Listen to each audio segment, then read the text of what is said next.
নীলা ৭ বছরের ছোট্ট মেয়ে গ্রামের পুকুরের ধারে বসে খেলা করত। পুকুরের পানি ঝলমল করে আর মাছগুলো দৌড়ঝাঁপ করছিল।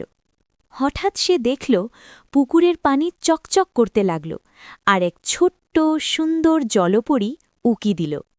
হ্যালো, জলপরী মৃদু কণ্ঠে বলল। তুমি কে? নীলা বিস্ময়ে জিজ্ঞেস করল। আমি এই পুকুরের রক্ষা করি।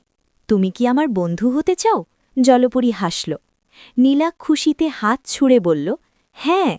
এরপর তারা একসাথে পুকুরের মাছগুলোকে নিরাপদে রাখার খেলা খেলল।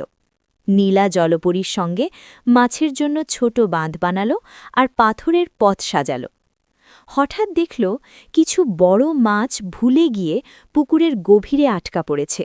নীলা ভয় পেলেও জলপরী হাতের আলো দিয়ে পথ দেখাল। নীলা সাহস পেয়ে মাছগুলো বের করল। শেষে জলপরী বলল, নীলা, তুমি সত্যিই সাহসী। বন্ধুদের সাহায্য করলে সবাই খুশি হয়। নীলা হেসে বলল, এখন থেকে আমি শুধু নিজের জন্য নয়, সব প্রাণীর জন্যই সাহায্য করব। পুকুর আবার শান্ত হল, মাছগুলো খেলতে লাগল, আর নীলা বাড়িতে ফিরে গিয়ে মজা আর আনন্দে ভরা গল্প মা-বাবাকে শোনাল। নৈতিক শিক্ষা: বন্ধুদের ও প্রকৃতির সাহায্য করলে সত্যিকারের খুশি আসে।